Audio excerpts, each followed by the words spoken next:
And we're on. All right. Welcome to 2018 DTF podcast, week 9. The first time we're doing a two-part podcast because there's just so many takes we have to get this week. With me today is Ankit Singh. Yep, that's me. All right. So tough loss for Ankit this week. Wow. You know what would have been awesome? What? If you offered me a trade for Sammy Watkins. Yeah.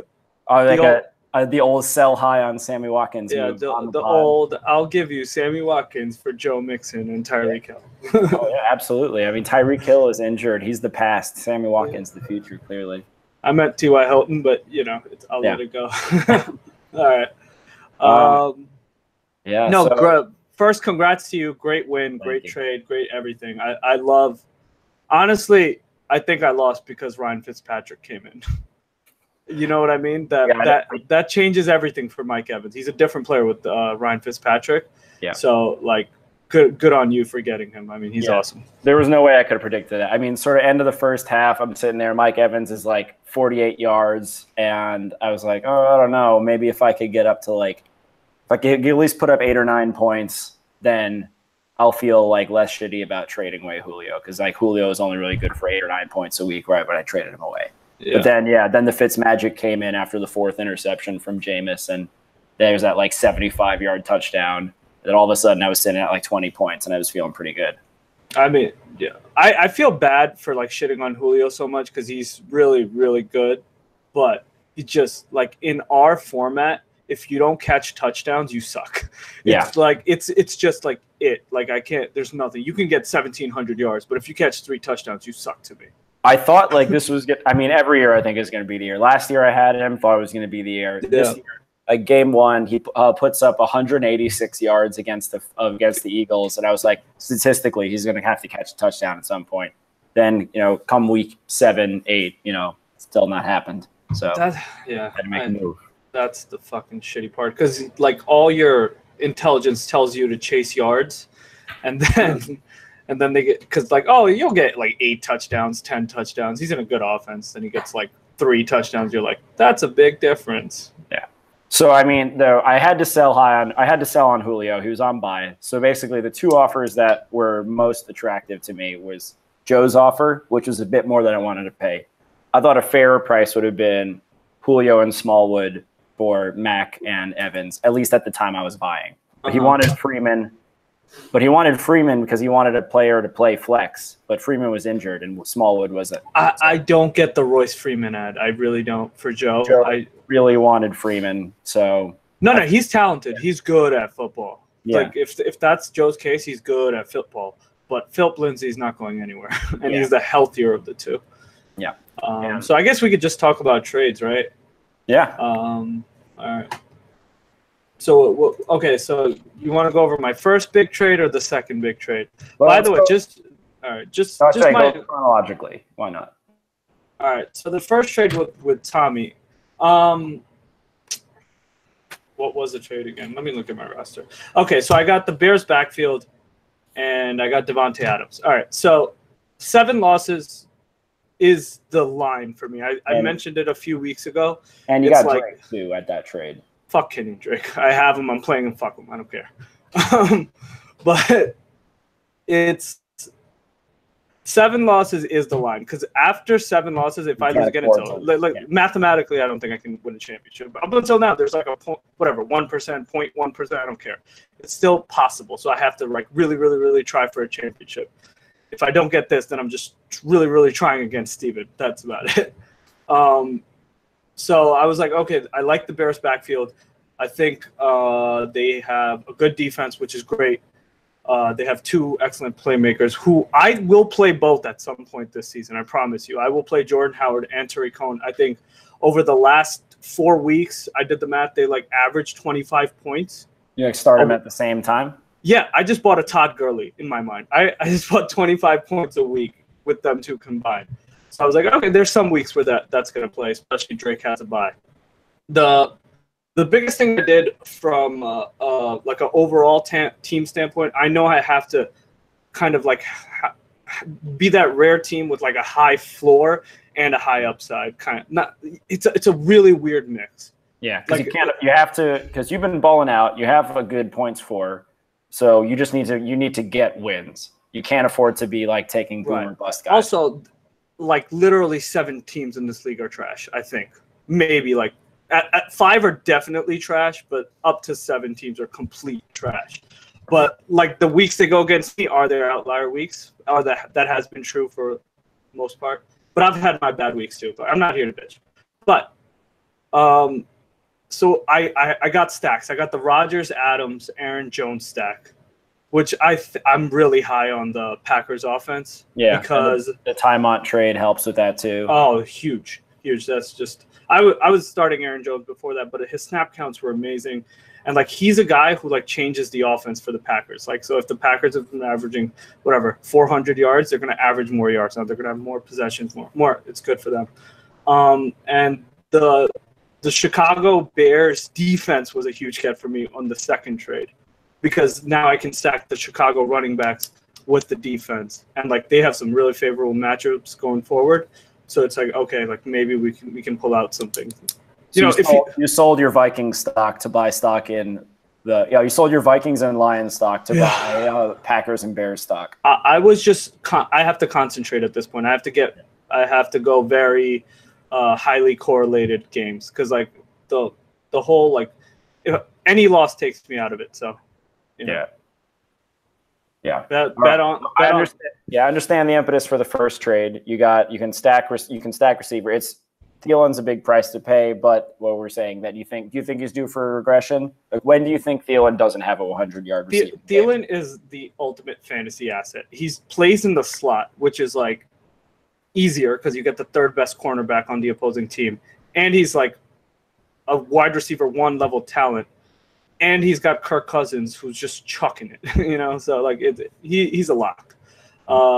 Maybe the touchdowns regress, but probably not. I don't care about trading away Thielen though, because I got Adams, and in my mind they're the same thing. So on to the next trade. So then you come knocking on Ben's door. Did Ben approach you? You approach Ben. Were you trying to buy? You're trying to buy AB, or is he trying to sell AB? So so I have the roster in my mind, right? I'm doing okay. I can start both Bears running backs and Aaron Jones. I can start Rodgers and Devontae Adams. Big part of it is like I have to get players past their bye, and that'll be just because like I cannot. That's not something for me. I had to get players past their bye, and I thought I would have to work my way up to Brown, but the second I offered Mixon and Hilton, he was like, all right, we're talking about Brown then. I was like, perfect, I got Brown. And I think he was like, if you throw in Bernard, the Brown deal is done. I was like, perfect. Now let me try to get the Bears defense. This is what I really came for. The fucking Bears defense. That's why I'm here. Because I knew I would get one receiver. I was just hoping it would be Brown. Because if I didn't get Antonio Brown, I would have probably just traded Ben for the Bears defense, and I would have gotten Michael Thomas from Jake, who is available for people who are looking for wide receivers post-bye, on decent offenses, although Drew Brees has regressed a ton. Saints is still – you want to buy Thomas stock, though. Thomas is he's involved, as we say in this league. Thomas is great, but you got to look at Drew Brees, because like we all have a mental image of Drew Brees as like this 38 touchdown, 5,500 yards guy. He's not that anymore. He's a 23 touchdown, 4,200 yards guy, and he's on pace for that this year as well. So I would just like, Michael Thomas is really, really good, but he's not like top 5 wide receivers, top 10 though. But yeah, so I was very happy with Browns, very happy to get the Bears defense. The other parts don't really matter. Yeah, why Rod Smith? Was that just pieces to make? No, those were the two that Ben was going to drop, Gallman and Rod Smith. I was actually trying to get Eckler, but Ben's a good negotiator. Like, he got Galladay out of me. He got, I offered these players because I didn't really need them anymore. Galladay, by the way, huge. His stock doubled today. Yeah. Doubled today. Like, his target share is going to go up. He's good, and he's a talented guy, so like that's good for Ben. Do you think that's a good move from the Lions? I don't just understand the impetus to get rid of Tate. I don't know what their record is, but are they going anywhere this year? I think the NFC North still like pretty like weirdly competitive. I know it like completely flipped. Like the Bears jumped to the top of it all after last week after being in 4th place. Yeah. So I think the NFC North is anyone's game pretty much. I think like smart franchises tend to know like when they're having an underutilized assets, and I think they felt that Kenny Galladay was an underutilized asset. Because I like the move for that reason. It's like, okay, Lions are 3-4, Bears are 4-3 at the head of the division. It's anyone's game. Yeah, so I think it's because it's on paper it's a trade like, okay, we're playing for next year, but I think it works for this year too. Plus you get a 3rd round pick. That's pretty cool. I mean, I don't really care. I would have traded away Marvin Jones though, not Golden Tate. Yeah. Well, right afterwards, Ben came knocking on my door here and tried to parlay for Gordon. So he's trying to make moves to stack Eckler, Gordon. I tried to make moves the other way. We reached an impasse. We're gonna have to, yeah. What are you doing with Melvin Gordon? That sucks. That really sucks at this point in the year to like have your stud do that. So what are your thoughts? If the injury persists, basically, like I want to keep him because, you know, on my team I made good moves, but Mac's going to be on bye this week. Gordon's my guy who I can count on to put up like 30 points. He's like my home run guy. So as long as I can count on him for that, that's fine. But if he's going to miss another week, I'm probably going to have to trade.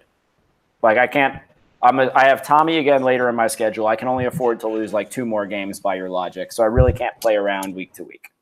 I mean, by my logic is not like I think that's like a fact. You cannot make that. You cannot win anything. Yeah. By your logic, which is also just a fact. Yeah, it's. I can't afford to lose like other games. I can afford to lose one other game maybe, but only if I ball out. So the benefit of Gordon though is everyone wants him. So even if he's injured for a prolonged period of time, teams like Joe or Tommy that have like a pretty clear like path to the playoffs are going to trade for him and want to stash him for like later games. So I'm not really worried. His stock is never going to go down in the eyes of the league unless he goes on IR, which I don't think he will. If he does, I'm fucked. But yeah, that's that. I mean, so from Le'Veon Bell last year and like Sonny Mitchell this year, it's just like I always want to trade away that risk. It's like I'm a risk taker. If like give me Aaron Jones for fucking Rob Gronkowski, I don't give a fuck. Like I take on risk, but that's the opposite kind of risk where you have a high valued product that only has downside. I hate those risks. I love the other ones where you have a low value product that only has upside. So if I was you, I would shop Melvin Gordon because I think you can get a lot for Melvin Gordon. I don't know how much you're going to be able to get that you can play this week, but probably like I don't know. You got to talk to some people. Yeah. If I was you, I would shop Melvin Gordon because you just have downside. But also, like if you want to keep Melvin Gordon, I would shop Mike Evans. Like it's not always like you have to shop your guy who's in the crux of it. You can get replacement level for your other stars. Like you have options available because you have stars. Yeah. No, I think I made some good. I was really worried about the team until I made the trade. And honestly, I think if I had gone with Tommy's option, I would have felt a lot. I would have lost. So I'm glad I made the trade I did. I think I have a path for the future. Mac looks like a stud. If he could stay healthy, but Hines also still very involved. I've got him there. So I think if Mac goes down, they lean on Hines. I honestly think that you should.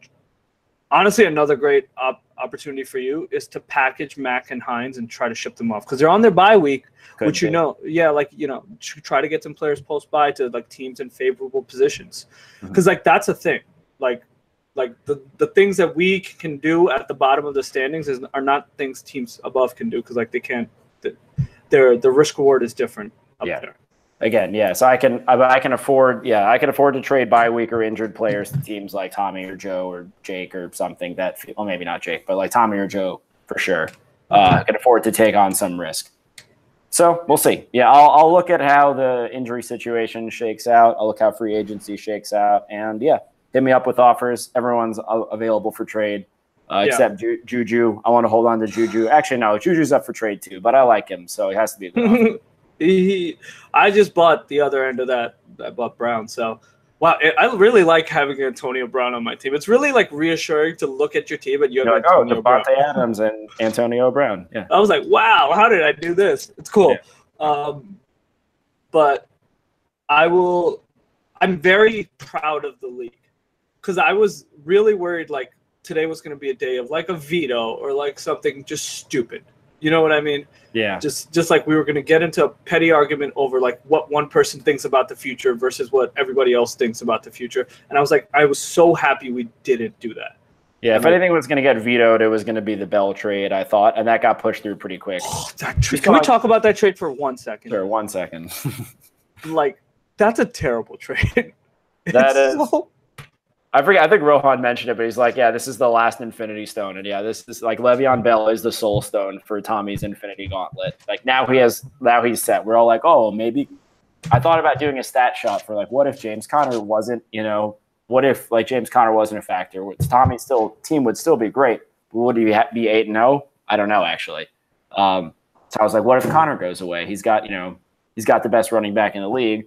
Yeah, but. Is that enough? No. Now he's got insurance. Like the worst case is for him, they get 50-50 splits. And even so, you're going to start one of them in that scenario.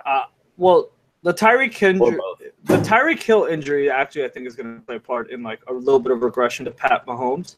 You know what I mean? Because he doesn't have that one guy who can take the top off of the defense. I'm really hoping that it kind of stays because then like more work for Watkins, which is good for me. Also, like Pat Mahomes, like, do you think he's going to throw for 50 touchdowns this year? I don't. You think regression's coming in the back half? I think a lot of QBs look great through their first, not a lot, but like a good amount of them like come out just firing. I'm struggling. Maybe he is the real deal. I don't know. Like Aaron Rodgers, his first year was amazing. I don't know how he did the last like 7 weeks. Again, a lot of this is hope. I just hope he regresses. Like I don't have any facts on hand to know that he will regress, except for the Tyreek Hill injury. But I will go back to the Steven thing. To sell Le'Veon Bell on the day of the trade deadline, right before Week 10, where he's like, that's like he has to report before then. It's like, why? Why now? You have 4 wins. Why? Just like you even Ryan sold Le'Veon Bell like 4 weeks ago. You know what I mean? Yeah. And it's just like, I don't, because this feels like a panic trade, right? This is the definition. Like, I made 2 panic trades because, like, my season was over. But I think I did, when you compare my panic trade to Steven's panic trade, like, my trades are better. Both trades I feel are better than, like, Steven's. Oh, maybe my first trade isn't as good because I gave away Nick Chubb, too, on my own. But. Yeah, definitely, like, this is the classic move that Tommy can afford to make. Like, he's trading away 2 people he's never going to start, probably. Anytime you're on the opposite side of a panic trade, you win. Yeah. Because it's the other person's panicking. Like, you have to win. I guess maybe, like, Sanders' stock goes more up because now that Demaryius Thomas is Texan. But, like, Thomas was ass, and, like, Sanders was getting a huge amount of target share anyway. So the only thing that's going to change is he's going to get even more heavy coverage on Sanders because they don't really have anyone else. Courtland Sutton. Oh, Courtland Sutton. Yeah, I guess. He's So his stock, I think Courtland Sutton's stock goes up more than Emmanuel Sanders' stock. Yeah, honestly, I think it's addition by subtraction there. I think Demaryius Thomas really sucks. Yeah, but so. And he's like 30. Yeah, it was good. I mean, whatever. 32. He's 32. 32. Shit. Yeah, that's crazy. He's no Larry Fitz. Anyway, I'm hoping that he's good enough for Deshaun Watson to at least throw some touchdowns. But anyway, okay. I think I got to wrap up somewhat soon. But any last takes you want to give on the trade front or last week's matchups? I can do a full deep dive on the recaps. But why don't you look over the last week and let me know if there's anything else you want to say to the people. Lowercase p. Lowercase p. Nice. Rohan. It's good to see Rohan having a good team. Actually, this is my entire take. Rohan needs to make a trade just to make a trade. Like, it literally, like, you cannot get more pigeonholed than Rohan is right now. It's just like this guy who will not trade anyone. Like, just because of the FOMO. He just will not. Just trade your kicker for another kicker. Like, come on. Show that you can make a trade. Like, I get it. Your roster is great. But, AJ Green's in a walking boot, bro. Like, come on, let's see some sparks fly. You're in good position. You're 4-4. You're second in points. So, like, you can even lose a few weeks and still be like right there. Like, I know it's the Steven mentality to go after every win, but you don't really need to if you can get a really, really solid roster. Because, like, a lot of these the teams at the bottom, they'll fade, right? Because it's like there's just not a lot of good teams. So if you can have a great roster, it's about winning championships. It's not about winning, 10 wins, 11 wins in a season. It's about winning championships. It's about being the best for 14, 15, 16, 15 and 16. That's my whole thing is to Rohan. So I hope he's paying attention. All right. Well, maybe see. Rohan, if you want to trade with someone who you know won't rip you off. What's your hottest take? Aiden, you don't have a lot of hot takes. I want your hottest, sizzling, most fucking out of your ass takes. Let me see. I think here's my hot take. I think that Ryan is going to come very dangerously close to making the playoffs and blow it right at the very end. I think that he definitely wants. I don't know. I'm looking at Ryan's team. This is the hottest take I can manage. This is just a wrong take. Yeah, I'm just making it. Look, I think I like of all the trades that were made this season, I like the trade that he made with Steven. That's a hot take. I think that Ryan's team got so much better after he traded away Bell, who was just dead weight for him. Yeah. He got depth. He has a lot of decisions to make, but like his points for have already skyrocketed since he made the trade. He's got decisions to make. He has the right. If he makes the right decisions, he could battle his way up to 7-7. A lot of other teams could blow it. I don't think he's going to make the playoffs, but I think that since he made that trade, he made his team much better. So yeah. I have high respect. I think that was the right time to trade Bell, like especially in hindsight. Like he hasn't played at all, and Ryan needed wins right then. I think for Steven, wrong time to trade Bell. I think look at this. Ryan from like our actions, you would think that Ryan is above us in the standings. He's above me. He's not above you. He is behind me by 0.3. But still, like these are the teams that need to make moves. Like, why does he still? He's unlucky as fuck. He is the highest points allowed by a sizable margin. I get it, but you got to play the hand you're dealt. You can't worry about what happens. Things you have no control over. What he does have control over is he has Keenan Allen sitting on his bench. Trade him, right? Package him with someone else. Get someone else. Like, get a better starting lineup. Like, this is like. Come on, dude! Like, make a play. Like, do you want to win, or do you just want accepting this year as like a year you try for the Sacco? You know, like I don't know. Like, try. All right. Yeah. So I think that honestly, I don't think he's gonna make the playoffs, but I sense like a late season surge. The same shit happened last year. Like right when I started surging, Ryan started surging, and he like edged me out for that last playoff spot. And then he went to the finals. I was like, motherfucker. Yeah.